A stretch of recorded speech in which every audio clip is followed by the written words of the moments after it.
मणिपुर नाम सुनते ही हरी भरी पहाड़ियां, झिलमिलाती झीलें और रंग बिरंगी संस्कृतियां आंखों के सामने आ जाती हैं। ये राज्य, जिसे भारत का गहना भी कहा जाता है, अपनी प्राकृतिक सुंदरता और सांस्कृतिक धरोहर के लिए प्रसिद्ध है।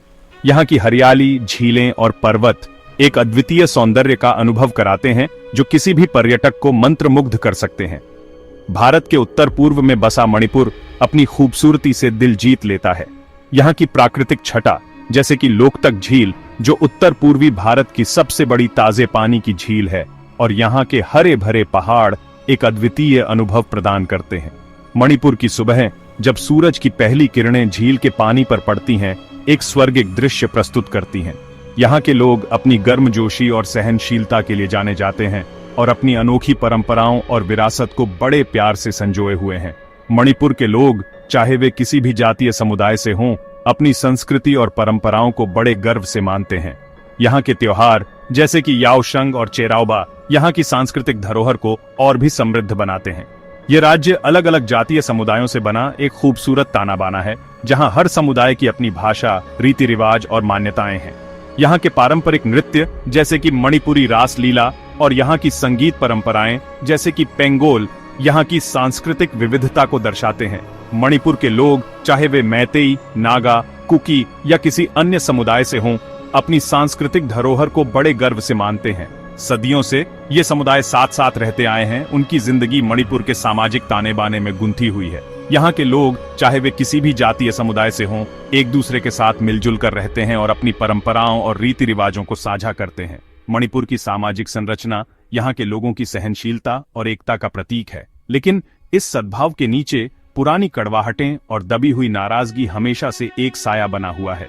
मणिपुर का इतिहास संघर्ष और विवादों से भरा हुआ है, जो यहाँ के सामाजिक ताने बाने को प्रभावित करते हैं। यहाँ के विभिन्न जातीय समुदायों के बीच के संघर्ष यहाँ की राजनीति और सामाजिक संरचना को प्रभावित करते हैं।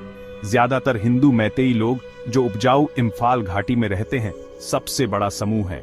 इम्फाल घाटी मणिपुर का हृदय स्थल है, जहाँ की उपजाऊ भूमि और यहाँ के लोग मणिपुर की अर्थव्यवस्था और संस्कृति का महत्वपूर्ण हिस्सा है। यहाँ के मैतेई लोग अपनी परंपराओं और रीति रिवाजों को बड़े गर्व से मानते हैं और यहाँ की सामाजिक संरचना में महत्वपूर्ण भूमिका निभाते हैं। कुकी और नागा, जो ज्यादातर ईसाई हैं और आसपास की पहाड़ियों में रहते हैं, आबादी का एक बड़ा हिस्सा बनाते हैं। ये समुदाय मणिपुर की सांस्कृतिक विविधता को और भी समृद्ध बनाते हैं। यहाँ के नागा और कुकी लोग अपनी परंपराओं और रीति रिवाजों को बड़े गर्व से मानते हैं और यहाँ की सामाजिक संरचना में महत्वपूर्ण भूमिका निभाते हैं। दुर्भाग्य से यह भौगोलिक और धार्मिक विभाजन सालों से राजनीतिक रंग लेता गया है, जिससे अविश्वास और संघर्ष का माहौल बना है। मणिपुर की राजनीति यहाँ के जातीय और धार्मिक विभाजनों से प्रभावित होती है, जो यहाँ के सामाजिक ताने बाने को प्रभावित करती है। यहाँ के विभिन्न जातीय समुदायों के बीच के संघर्ष यहाँ की राजनीति और सामाजिक संरचना को प्रभावित करते हैं। इन समुदायों के बीच का नाजुक संतुलन, जो कभी साझा इतिहास और सांस्कृतिक आदान प्रदान से बना रहा, अब कमजोर होता जा रहा है। मणिपुर का सामाजिक ताना बाना, जो कभी यहाँ के लोगों की सहनशीलता और एकता का प्रतीक था, अब विभाजित होता जा रहा है। यहाँ के विभिन्न जातीय समुदायों के बीच के संघर्ष यहाँ की राजनीति और सामाजिक संरचना को प्रभावित करते हैं। पहचान की राजनीति का बढ़ना आर्थिक असमानताओं और राजनीतिक चालबाजियों के साथ मिलकर पहले से मौजूद दरारों को और बढ़ा दिया है। मणिपुर की राजनीति यहाँ के जातीय और धार्मिक विभाजनों से प्रभावित होती है, जो यहाँ के सामाजिक ताने बाने को प्रभावित करती है। यहाँ के विभिन्न जातीय समुदायों के बीच के संघर्ष यहाँ की राजनीति और सामाजिक संरचना को प्रभावित करते हैं। इन्हीं तनावों के बीच संघर्ष के बीज बोए गए, बस फूटने का इंतजार कर रहे थे। मणिपुर का इतिहास संघर्ष और विवादों से भरा हुआ है, जो यहाँ के सामाजिक ताने बाने को प्रभावित करते हैं। यहाँ के विभिन्न जातीय समुदायों के बीच के संघर्ष यहाँ की राजनीति और सामाजिक संरचना को प्रभावित करते हैं। मणिपुर को घेरने वाले मौजूदा संकट को समझने के लिए हमें इसके अतीत में झांकना होगा।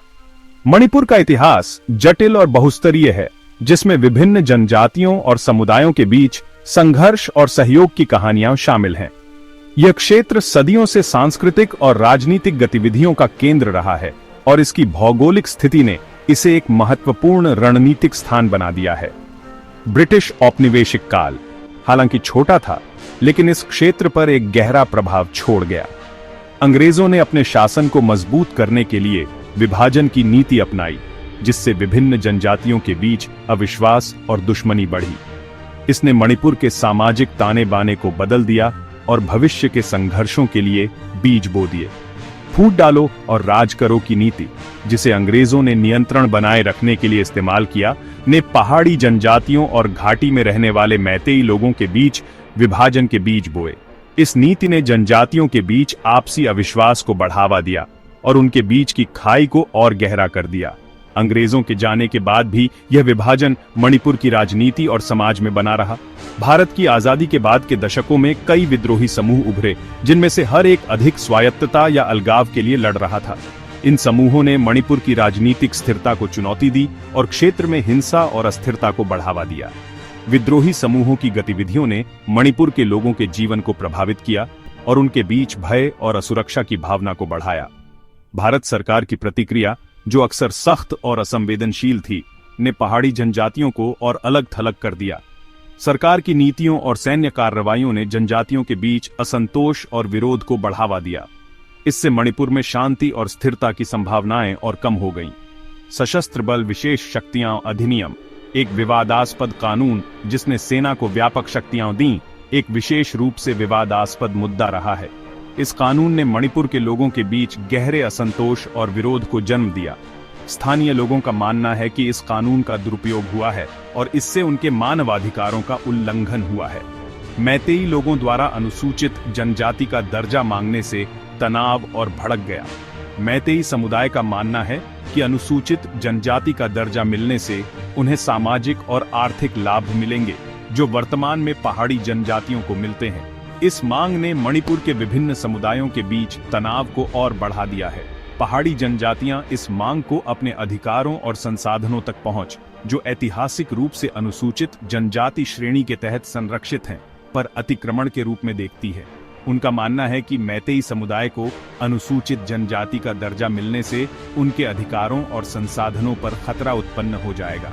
इससे जनजातियों के बीच अविश्वास और दुश्मनी और बढ़ गई है।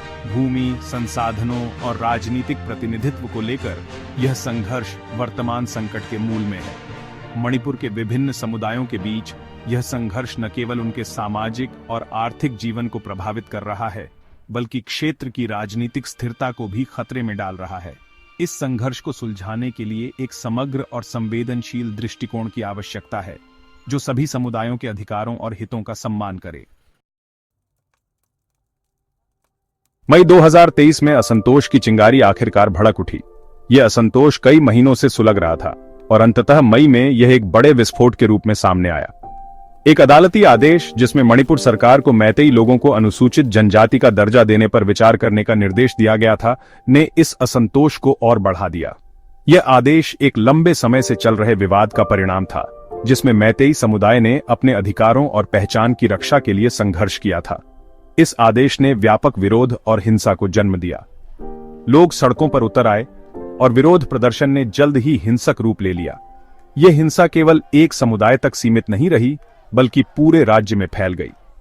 छात्र समूहों के नेतृत्व में शुरू हुए विरोध प्रदर्शन तेजी से बढ़े और इन प्रदर्शनों में विभिन्न सामाजिक और राजनीतिक संगठनों ने भी भाग लिया।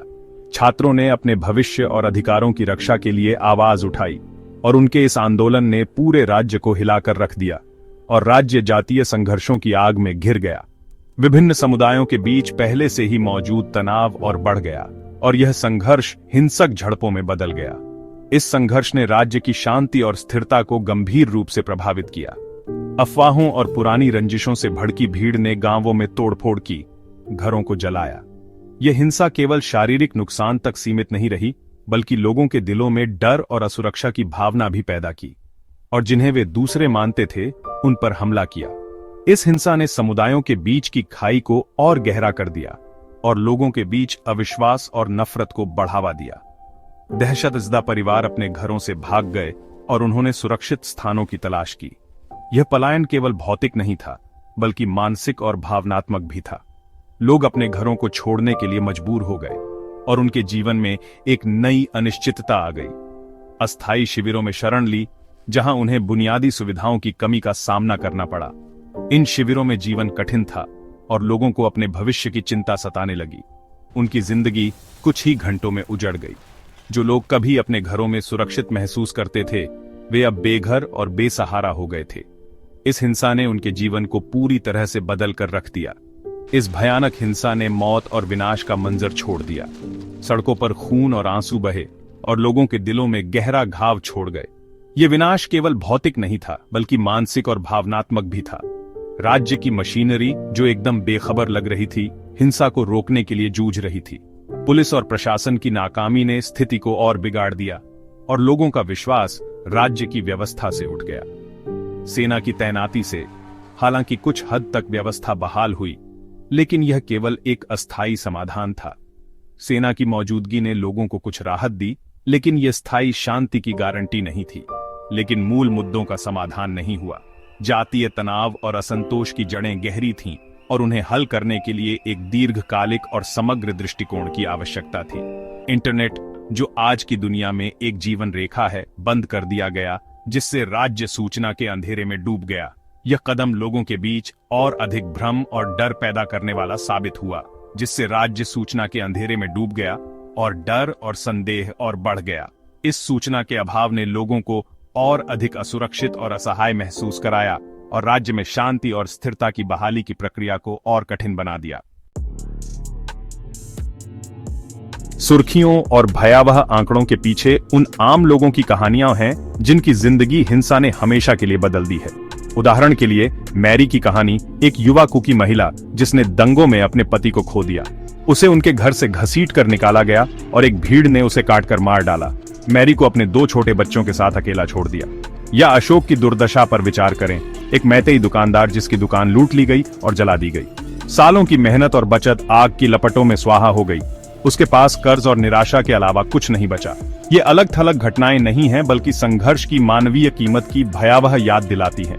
हिंसा ने मणिपुर के सामाजिक ताने बाने पर गहरे घाव छोड़े हैं। विश्वास, जो कभी अंतर सामुदायिक संबंधों की नींव था, चकनाचूर हो गया है। डर और संदेह अब आम बात हो गई है, क्योंकि पड़ोसी एक दूसरे के खिलाफ हो गए हैं और पुराने घाव फिर से हरे हो गए हैं।